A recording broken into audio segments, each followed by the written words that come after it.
Dans votre programme, vous souhaitez redéfinir les dimensions de cette région Nouvelle-Aquitaine qui, pour vous, est vraiment un territoire beaucoup trop grand et beaucoup trop éloigné par rapport à certains coins de cette région.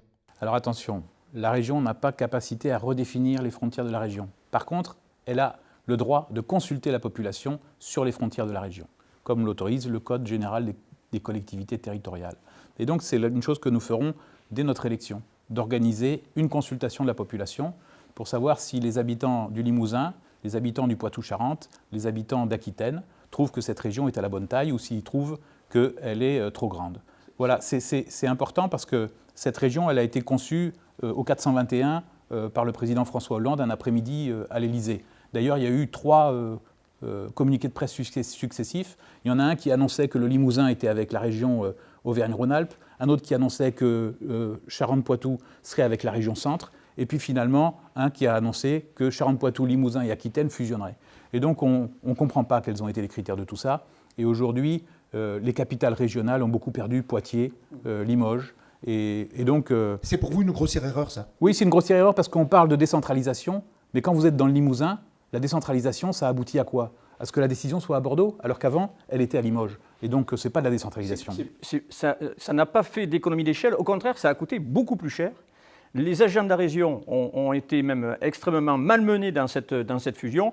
Et je rappelle aussi quand même qu'elle est tellement grande que quand vous appelez un éleveur dans le Limousin pour lui dire la région marche mal avec M. Rousset, il vous dit « Et c'est qui M. Rousset ?»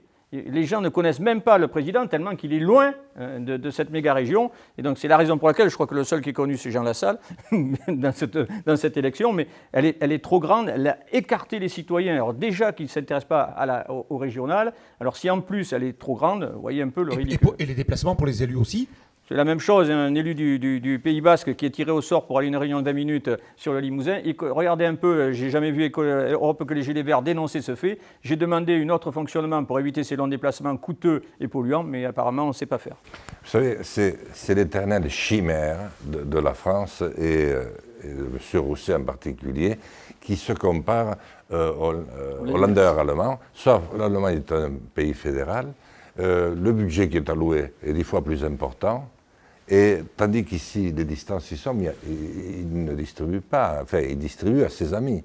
Moi, je pense que ce sera un très beau référendum, parce qu'on va redonner la parole aux citoyens sur un sujet qui les intéresse. Parce qu'enfin, un homme ou une femme qui fait 400 km ou 600 dans la journée, s'il a le temps de poser son cul sur une chaise pendant un quart d'heure, c'est une performance exceptionnelle. Mais qu'est-ce qu'il peut raconter à sa famille de la journée qu'il a faite et rendre compte à la région? Je veux simplement vous dire que dans le top, que j'ai oublié La Rochelle, qui va peut-être être championne de France cette année. Donc je veux quand même la rattraper, parce que sinon on m'en voudrait, quelle que soit la région.